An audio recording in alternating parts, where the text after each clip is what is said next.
Muy buenas a todos, bienvenidos. Vamos a reaccionar a un gran vídeo hecho por Eras Olvidadas. Dejaremos el vídeo abajo o preguntar para que os diga. Eras Olvidadas. ¿Cuándo Colombia vivió una de las batallas navales más importantes y épicas de la historia? Hablamos de la batalla de Cartagena de Indias. Protagonista el almirante Blas de Lezo. Españoles, pues antes todos eran españoles. Había indígenas entre las filas, entre criollos, indígenas, negros, españoles de la península. Todos lucharon y, amigos, hoy se habla español en Colombia. Sin más dilación, reaccionemos a la gran batalla de Cartagena de Indias. Dentro vídeo. Bienvenidos a este canal colombiano. Fue la batalla que cambiaría el curso de la Guerra del Asiento, 1739 a 1748, y sentaría las bases para que el Imperio Español mantuviese el control de América durante casi un siglo más. En ella se enfrentaron la flota inglesa, la mayor flota reunida hasta la fecha con unas 180 naves y más de 27.000 soldados, comandada por el almirante Vernon, y la guarnición española de Cartagena, formada por unos escasos 3.600 efectivos, entre los que había civiles e indígenas sin armas de fuego. La defensa quedó al cargo de Sebastián de Eslava y Blas de Lezo, dos experimentados militares que utilizarían todos los medios a su alcance para defender la ciudad de la invasión inglesa. La zona de la bahía de Cartagena proporcionaba unas características geográficas que la convertían en un bastión de muy difícil acceso por mar o tierra. Estaba protegida por unos 20 fuertes y castillos y contaba con baterías que protegían el acceso marítimo desde el sur y el norte, además de que el frente marítimo de la ciudad y sus arrecifes hacían impracticable un acceso directo por mar. Por otro lado, se encontraba rodeada de canales, otras islas y zonas pantanosas que permitían una defensa efectiva frente a cualquier asaltante. Su bahía, a su vez, se dividía en dos: la parte interior que guardaba el puerto colonial y la exterior, con solo dos posibles accesos, Boca Grande y Boca Chica, a ambos lados del islote de Tierra Bomba. Los antecedentes de esta batalla se remontan a 1713, cuando se firma el Tratado del Asiento entre Inglaterra y España, que significaba el monopolio inglés del tráfico de esclavos negros. Esto permitió el comercio triangular inglés entre Inglaterra, África y América, de esclavos, armas y bienes coloniales. Pronto, los ingleses encontrarían demasiado estricta la normativa y comenzaron a llevar a cabo el contrabando a gran escala. Además, los británicos tenían intención de ampliar sus posesiones en el Golfo de México y el Caribe, sumándolas a las que ya tenían, la isla de Jamaica y algunas Antillas menores, aprovechando el aparente declive del Imperio Español. Los ingleses justificaron el inicio del conflicto en el apresamiento de un barco mercante comandado por Robert Jenkins, cerca de la costa de Florida en 1731, por Juan de León Fandillo, que supuestamente le cortó la oreja al inglés y dijo: «Ve y di a tu rey que lo mismo le haré si a lo mismo se atreve». Jenkins compareció en 1738 en la Cámara de los Comunes, llevando su oreja en un tarro con alcohol, como parte de las presiones al primer ministro Walpole. Todo acabó en que se solicitaron 95.000 insultos a la corona a España, la cual se negó, y a Walpole no le quedó mayor remedio que comenzar la guerra el 23 de octubre de 1739. Los ingleses ya contaban con un plan estratégico para colapsar el comercio del Imperio Español y cortar las comunicaciones entre sus virreinatos. El objetivo principal de la flota inglesa era acabar con las rutas comerciales en Panamá y Portobelo. Después debían tomarse Cartagena de Indias y algunos objetivos secundarios como La Guaira y Santa Marta. Por último, se tomaría La Habana, y el resto de plazas españolas caerían una tras otra incomunicadas y debilitadas. Para ello se dispusieron cuatro: la de Anson, que debía atacar Panamá desde el Pacífico Sur y que fracasaría; de forma combinada, la escuadra del este de Vernon, reforzada con la de Ogle, que atacaría Portobelo y el resto de puertos del sureste, y la escuadra de Brown, que destinaría sus naves a la captura de La Habana, el que era el principal objetivo inglés. En 1739, el almirante Edward Vernon arribó a la isla de Antigua y luego a Jamaica. Envió 3 navíos bajo el mando del capitán Thomas Waterhouse a interceptar los barcos que viajaban entre La Guaira y Portobelo. Al divisar naves que se encontraban en el puerto de La Guaira, Waterhouse decidió entrar haciendo que sus barcos izasen la bandera española, esperando sorprender a los españoles. En cambio, el gobernador de Venezuela, Gabriel José de Zuloaga, había planeado bien las defensas del puerto, y las tropas españolas capitaneadas por Francisco Saucedo estaban preparadas. En cuanto los barcos ingleses estuvieron a tiro, los artilleros abrieron fuego simultáneamente, obligando a los ingleses a retirarse a Jamaica. Posteriormente, el propio Vernon, al mando de 6 naves, capturó y destruyó Portobelo, un centro de explotación de plata del Virreinato de Nueva Granada. El gobernador Francisco Javier de la Vega Pérez no había actuado debidamente, y las defensas de la plaza fueron muy deficientes. Vernon ordenó respetar las haciendas de los civiles para mantener las relaciones con la población local. Ya en marzo de 1740, Vernon lleva a cabo su primer ataque sobre Cartagena de Indias, que consideraba como principal objetivo en la contienda. Llegó con 6 naves con la intención de medir las defensas de la ciudad, pero tuvo que retirarse al repelerse sus ataques por la guarnición española, dejando 2 navíos para cortar los suministros a la ciudad. Tras ello, Vernon ataca la fortaleza de San Lorenzo del Real del Chagres, cerca de Portobelo, y acaba con la resistencia española en la zona. Mientras tanto, don Sebastián de Eslava, nombrado nuevo virrey de la reinstaurada Nueva Granada, consigue entrar en Cartagena con 2 barcos burlando a los navíos ingleses. Con él llegan refuerzos, munición, y se comienza la reparación del castillo de Boca Chica y los fuertes de la ciudad. Poco después, en mayo del mismo año, Vernon ataca de nuevo Cartagena con 13 buques de guerra y una bombarda. Pero para sorpresa del inglés, Lezo despliega 6 navíos de línea, de tal modo que los británicos se vieron envueltos en una lluvia de proyectiles largos desde la ciudad y el fuego corto de los navíos. Vernon tuvo que ordenar de nuevo la retirada, no sin antes haber bombardeado la ciudad. Luego llegarían nuevos refuerzos a Cartagena desde la península, con la escuadra de Rodrigo Torres, que luego partiría hacia La Habana para reforzarla también. Por esos momentos, la pugna por el Caribe parecía inclinarse hacia el bando británico, que contaba con 103 navíos en aquellas aguas, frente a los 34 de la Armada Española. Un año después, en 1741, Vernon parte de Port Royal, liderando la mayor flota jamás reunida hasta la fecha, con la intención de someter Cartagena de una vez por todas. Arriban a Cartagena entre 29 y 36 navíos de guerra, 12 fragatas y más de 130 buques de transporte, en los que viajaba una fuerza de 9.000 soldados, 2.000 infantes de marina, 3.000 hombres de Virginia y Carolina y 2.000 macheteros negros jamaicanos, sumados a los en torno a 15.000 marineros enrolados en la operación. En total, entre 27.000 y 30.000 hombres y unos 180 barcos, de los cuales 8 tenían 3 puentes y más de 80 cañones. El resto de navíos tenían unos 60 y las fragatas entre 20 y 50, además de 3 brulotes y 2 bombardas, que sumaban en total más de 2.500 piezas de artillería. Como curiosidad, los reclutas de Virginia y Carolina estaban a las órdenes del coronel Gooch, gobernador de Florida, y uno de sus oficiales era Lawrence, hermanastro del futuro padre de la independencia americana.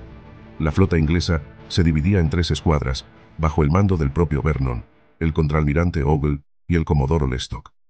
El mando del ejército de tierra estaba al mando de Wentworth. La estrategia de Vernon para tomar el puerto se dispuso en distintas fases para acabar progresivamente con las defensas españolas y sus rutas de suministros, atacando la zona de la Boquilla y entrando posteriormente por Boca Chica, para por último llevar un ataque por tierra al castillo de San Felipe de Barajas, que permitiera la entrada en la bahía interior. Por otro lado, las defensas españolas están al cargo de Sebastián de Eslava, con Lezo como segundo al mando. Ambos tienen personalidades diferentes y un enfoque distinto sobre la batalla. El primero está convencido de un ataque por el norte desde la Boquilla y estima dividir las fuerzas en esa zona y Boca Chica. En cambio, Blas de Lezo, haciendo gala de su experiencia, parece leer perfectamente las intenciones de Vernon y comprende que llevará a cabo un asalto por fases apoyándose en una ofensiva marítima antes de avanzar por tierra. Propone, por tanto, una defensa también por fases que retrase el avance de los barcos ingleses. Los españoles contaban con en torno a 3.600 efectivos, una guarnición de 500 hombres, 1.000 más de los batallones de refuerzo, en torno a 1.000 marineros, 500 milicias y unos 600 arqueros indios. Contaban con un armamento y munición limitados, con tan solo 219 cañones con 15.200 balas de cañón y 1.600 fusiles, que debieron repartirse entre las murallas de la ciudad y la gran cantidad de fuertes y baterías que defendían la bahía, así como en los 6 navíos de guerra de que disponían. También contaban con algunos buques y embarcaciones mercantes. El 13 de marzo comienza el asedio a Cartagena. Los barcos ingleses inundan el horizonte y envían parte de su fuerza a bombardear y estudiar la zona entre la Boquilla y Punta Canoas para localizar sus defensas.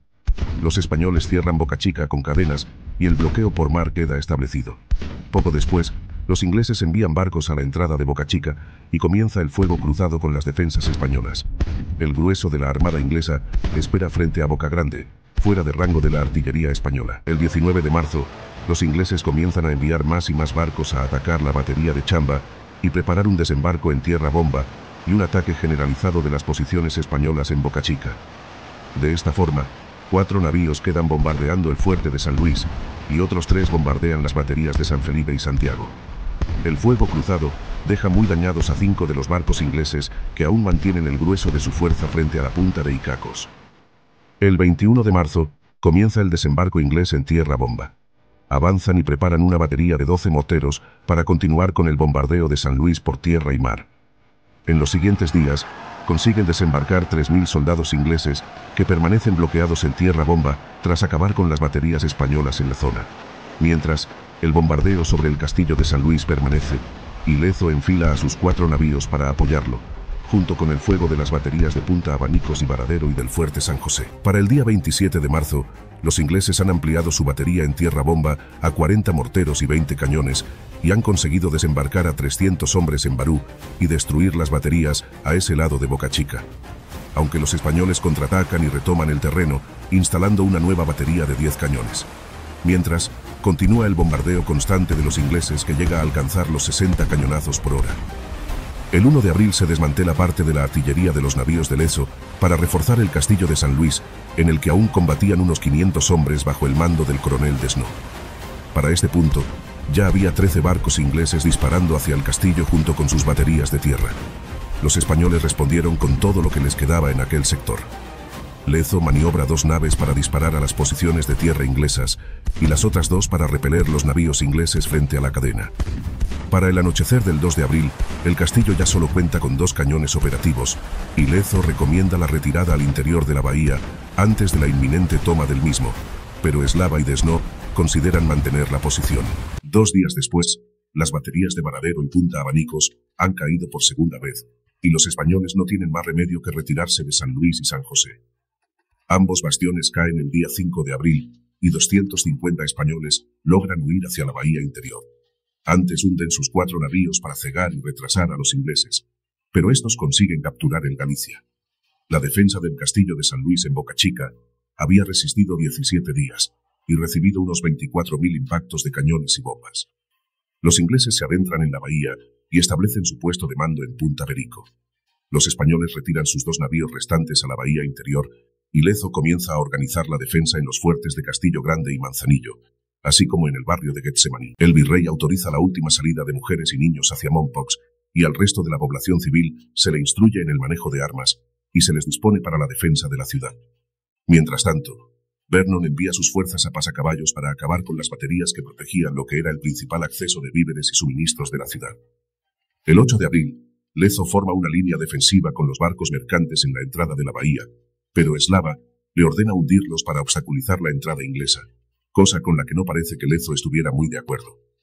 Eslava también da orden de abandonar Castillo Grande por considerarlo indefendible y hundir los 2 navíos de guerra que quedaban. El 11 de abril, los ingleses comienzan el bombardeo de las defensas españolas y toman Castillo Grande sin resistencia, que había sido evacuado contra la opinión de Lezo. A los españoles no les queda más opción que evacuar y ceder también el fuerte Manzanillo. Mientras los siguientes días continúa el bombardeo de la ciudad por parte de las bombardas inglesas, el 16 de abril, los británicos comienzan el desembarco de tropas en Manga y Manzanillo, y avanzan con 4.000 efectivos hasta Tejar de Gracia y La Quinta, quedándose a solo 2 millas de distancia del castillo de San Felipe. Continúan hasta alcanzar el Cerro de la Popa y se preparan para lanzar una ofensiva por tierra definitiva. Los ingleses también logran desembarcar 300 hombres en la boquilla y pretenden avanzar hasta cruzar a la península de la Popa y completar el rodeo.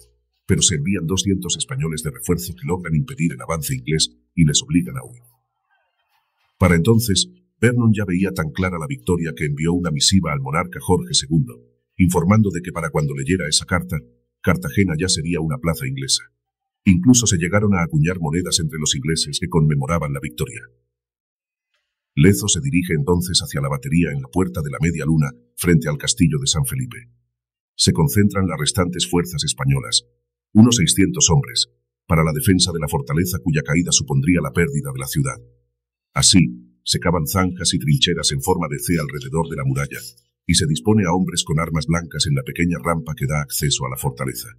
Por otro lado, se envían a falsos desertores para que digan a Vernon que la moral es baja y las defensas pobres, instigándolo a atacar sin haber bombardeado previamente la fortaleza como hicieron en San Luis, además de que el fuego cruzado español impedía a los barcos ingleses acercarse lo suficiente sin sufrir graves daños.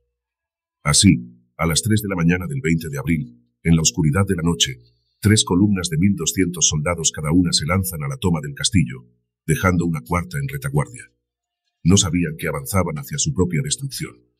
Al llegar a las murallas, se vieron envueltos en el fuego cruzado de las murallas de Getsemaní y la puerta de la Media Luna, así como de las murallas del propio castillo y la artillería del fuerte Pastelillo. Por otro lado, sus escalas resultaron inservibles debido al foso cavado alrededor de la muralla, y la puerta de la fortaleza estaba defendida con fiereza en un estrecho paso que permitía una fácil defensa. Cuando las 2 columnas de reserva inglesas atacaron, se encontraron con que el resto de tropas huían ya en desbandada, perseguidas por la guarnición española a la carrera, y tuvo que ordenarse la retirada. Durante los siguientes días, se mantiene el bombardeo sobre la ciudad, y los oficiales ingleses se reúnen en consejo. Las bajas inglesas se contaban ya por miles, y los desertores aumentaban día a día.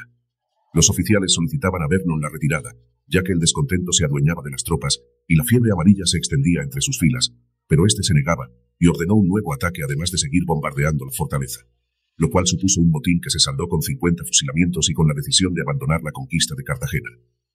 El 28 de abril los ingleses abandonan sus posiciones en tierra y cesan los bombardeos. Durante los siguientes días se dedican a arrasar las posiciones españolas capturadas, queman el Galicia, y otros 5 buques ya muy dañados o por falta de hombres para tripularlos.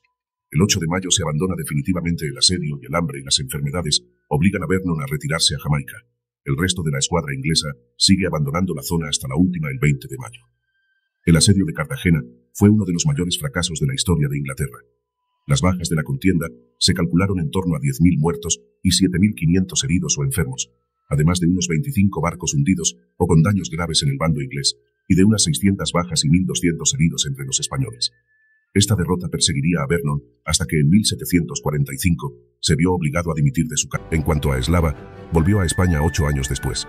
Blas de Lezo moriría 4 meses después, el 7 de septiembre, ya sea debido a la infección de heridas que sufrió en la batalla o debido a contraer la fiebre amarilla, debido a pasar tanto tiempo en condiciones insalubres, rodeado de cadáveres ingleses.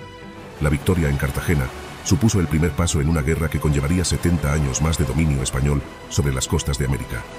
Recuerda suscribirte, comentar y compartir el vídeo si te gusta el contenido. Deja tu like y activa la campana para no perder. Qué gran vídeo, amigo, lo digo en serio. Épico, ¿eh? No he podido ni parpadear. Gran vídeo de Eras Olvidadas. Gran batalla.